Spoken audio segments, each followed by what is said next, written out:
আসসালামু আলাইকুম সবাই কেমন আছেন? আশা করি সবাই ভালো আছেন। আজকে আমাদের পরবর্তী ক্লাসে ব্যাংকিং ও বীমা তত্ত্ব ও আইন। আজকে আমাদের প্রবলেম 8। এর আগে আমরা প্রবলেম 7 করেছি। আসুন দেখা যাক আমাদের প্রবলেম 8। এই যে আমাদের প্রবলেম 8। তো প্রথমে আমাদেরকে এটা করতে হবে, এই যে দেওয়া আছে প্রিপেয়ার এ ব্যালেন্স শিট। আমাদেরকে এটা ব্যালেন্স শিট করতে হবে। তাহলে তার আগে আমরা এন্ট্রিগুলো পড়ে নিব। আমরা যখন অঙ্ক করব তার আগে আমরা সব এন্ট্রিগুলো পড়ে নিব। তাহলে আমাদের মাথার মধ্যে চলে আসবে যে কোথায় কোন এন্ট্রিগুলো আছে বা কত টাকা আছে, একটা ধারণা আসবে। ঠিক আছে। অথরাইজ ক্যাপিটাল 10 কোটি টাকা, এটার পার শেয়ার হচ্ছে 10 টাকা। এখানে আছে 10 কোটি টাকা। ইস্যু ক্যাপিটাল 50 লক্ষ টাকা, এটা শেয়ার দেওয়া আছে 10 ইচ ফুললি কল্ড, এটা দেওয়া আছে 50 লক্ষ টাকা। তাহলে আমাদের ইস্যু ক্যাপিটাল দেওয়া আছে 5 কোটি, 10 টাকা করে 5 কোটি। আচ্ছা, কলস ইন এরিয়াস আমাদের দেওয়া আছে 50 লক্ষ টাকা। Current savings and deposit account দেওয়া আছে 15 কোটি 40 লক্ষ টাকা।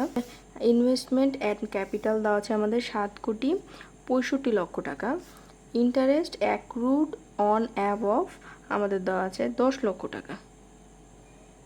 আচ্ছা, পরবর্তীতে profit and loss account credit আমাদের দেওয়া আছে 9,60,000 টাকা। আচ্ছা, অফিস ফার্নিচার অ্যান্ড ফিটিং আমাদের দেওয়া আছে 10 লক্ষ টাকা। আমাদের রিজার্ভ ফান্ড দেওয়া আছে 1 কোটি 25 লক্ষ টাকা।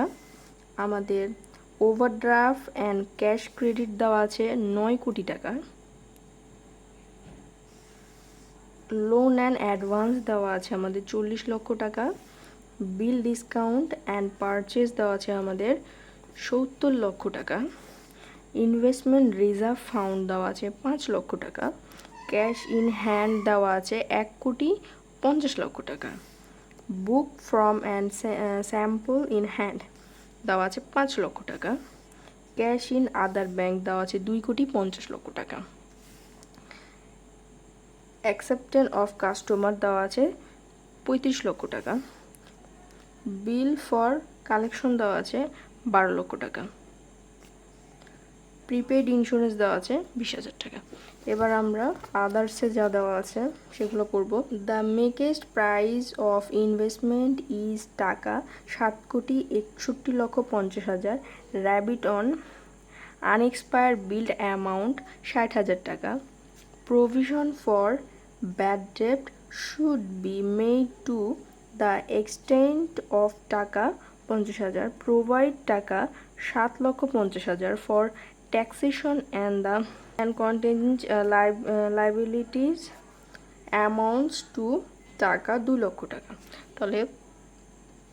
তাহলে এটা হচ্ছে আমাদের এন্ট্রি। প্রবলেম 8-এর এই এন্ট্রিগুলো আমরা পড়ে নিলাম। এবার আমরা অঙ্ক করব। এই অঙ্কটা সাধারণত আমাদের অনেক বড়। তো প্রথমে আমরা কোম্পানির নাম লিখব, তারপরে ব্যালেন্স শিট লিখব, তারপরে এটা যেটা তারিখ আছে সেটা লিখব ডিসেম্বর 31, 2022। প্রথমে লিখব আমরা অ্যাসেট, এই যে এখানে অ্যাসেট লিখব, তারপরে ক্যাশে আমাদের যে এন্ট্রিগুলো থাকবে সেটা। তাহলে ক্যাশে আমাদের এন্ট্রি দেওয়া আছে ক্যাশ ইন হ্যান্ড, যেটা আমাদের 1 লক্ষ, ক্যাশ ইন হ্যান্ড যেটা আমাদের দেওয়া আছে 1 কোটি 50 লক্ষ টাকা। তারপরে ক্যাশ উইথ আদার ব্যাংক দেওয়া আছে আমাদের 2 কোটি 50 লক্ষ টাকা। এই দুটো যোগ করলে হবে আমাদের 4 কোটি টাকা। এরপরে আমাদের ইনভেস্টমেন্ট দিতে হবে। এর আগের অঙ্কতে আমরা যেটা করেছি, তারপরে কি করতে হবে আমাদের ইনভেস্টমেন্ট কি করা আছে এখানে দেখা যাক। এই যে ইনভেস্টমেন্ট অ্যান্ড কস্ট আমাদের দেওয়া আছে 7 কোটি 65 লক্ষ টাকা। তো এখানে আমরা ইনভেস্টমেন্ট অ্যান্ড কস্টে বসে দেবো 7 কোটি 65 লক্ষ টাকা। তারপরে আমাদের কি দেওয়া আছে লেস, আমরা বিয়োগ করব ফেল অন মেক প্রাইস, যেটা আমাদের হচ্ছে রেয়ামিলে দেওয়া আছে। এই যে এইটা ইনভেস্টমেন্টের আন্ডার এটা পড়বে, এটা থেকে আমরা এটা মাইনাস করব। তাহলে 7 কোটি 61 লক্ষ 50 হাজার বিয়োগ 7 কোটি 65 লক্ষ টাকা বিয়োগ করে পাবো আমরা 3 লক্ষ 50 হাজার টাকা। এই দুটা যোগ করে আমরা পেলাম 7 কোটি 61 লক্ষ 50 হাজার টাকা। আমরা পরবর্তী চলে যাই। এই অঙ্কটা একটু বড়, এইগুলা টাকার অ্যামাউন্টগুলো সাধারণত অনেক বড় বড়, তো সেই হিসাবে ভুল হতে পারে একটু, তোমরা ভালোভাবে দেখে নেবে। আচ্ছা, আমাদের 4 লোন অ্যান্ড অ্যাডভান্স, আমাদের লোন যেগুলো নেওয়া আছে সেগুলা। আচ্ছা, প্রথমে আমাদের লোন অ্যান্ড অ্যাডভান্সে কী আছে, লোন অ্যান্ড অ্যাডভান্স কত আমাদের 40 লক্ষ টাকা। তারপরে ওভারড্রাফট অ্যান্ড ক্যাশ ক্রেডিট আমাদের দেওয়া আছে 9 কোটি টাকা। তারপরে বিল ডিসকাউন্ট অ্যান্ড পারচেস আমাদের 70 লক্ষ টাকা। এই তিনটা যোগ করে আমাদের হলো এই অ্যামাউন্ট। আচ্ছা, পরবর্তীতে আমরা চলে যাব ফিক্সড অ্যাসেটে। ফিক্সড অ্যাসেট বলতে শুধু আমাদের ফার্নিচার আছে। এই যে ফিক্সড অ্যাসেটে আমরা একটু খুঁজে নেই। এই যে অফিস ফার্নিচার ফিটিং, এই যে এখানে চলে আসলাম। এই যে শুধু এই টাকাটা সরাসরি, আর কোনো এন্ট্রি নাই এখানে, এটার আর কোনো এন্ট্রি নাই, সরাসরি এখানে চলে আসবে। ঠিক আছে।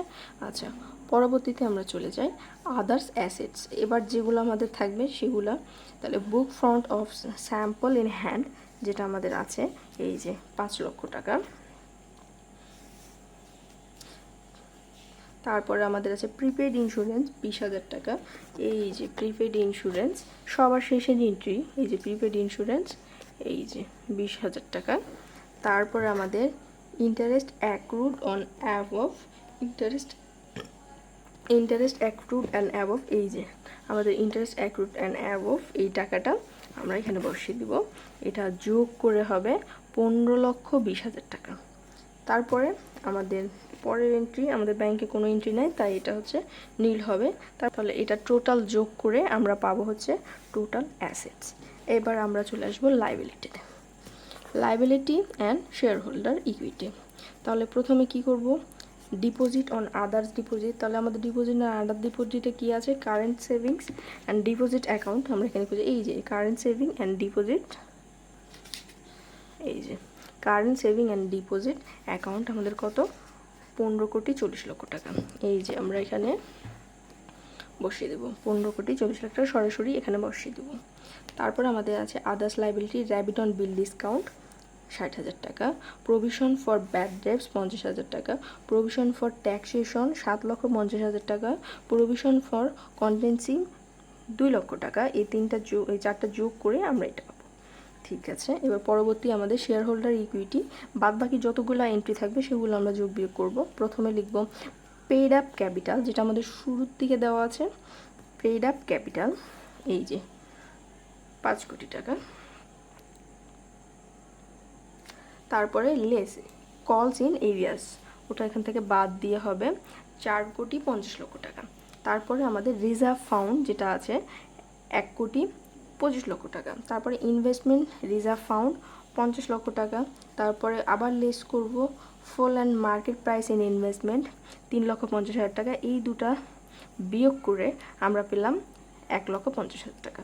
তারপরে আমাদের প্রফিট অ্যান্ড লস অ্যাকাউন্ট, যেটা আমরা সবার শেষে দিব, প্রফিট অ্যান্ড লস অ্যাকাউন্ট কত, 9,60,000 টাকা। এই সবগুলা যোগ করে হলো আমাদের 5,68,10,000। এর সাথে হচ্ছে আমাদের সাসপেন্ড অ্যাকাউন্ট মিলাইতে আমাদের এখানে কিছু কম আছে অর্থ পড়বে, তাই এটা আমার সাসপেন্ড অ্যাকাউন্ট দিয়ে 6 লক্ষ, যেটা আমরা বিয়োগ করে এটা 6 লক্ষ টাকা। এই দুইটা মিলে আমরা যোগ করে পেলাম 21,96,70,000 টাকা আমাদের লাইবিলিটি হয়ে গেল, যেটা আমরা এইটা দিয়ে মিলিয়ে দিলাম। এবং আমাদের হচ্ছে টোটাল অ্যাসেট, যেটা এই যে টোটাল অ্যাসেট আছে, এই টোটাল অ্যাসেট আমাদের এই যে 21,96,70,000 টাকা। তাহলে এইটা আর এইটা মিলে গেল। এবার আমাদের ব্যালেন্স শিট আইটেম, যেখানে আমাদের কন্টেনসেন্ট লাইবিলিটিস বের করতে একটু প্রবলেম হবে, ওখানে যে একটা ওয়ার্কিং করতে হবে, সেটা এখানে হচ্ছে অ্যাকসেপ্টেন্স ফর কাস্টমার 35 লক্ষ টাকা, আর বিল অফ কালেকশন দেওয়া আছে 12 লক্ষ টাকা। এই দুটো যোগ করে হবে 47 লক্ষ টাকা। তাহলে এটা আমাদের হচ্ছে ব্যালেন্স শিট আইটেম এক্সট্রা। আচ্ছা, তাহলে আজকের ক্লাস এত দূরই, পরের ক্লাসে আবার দেখা হবে। আল্লাহ হাফেজ সবাইকে।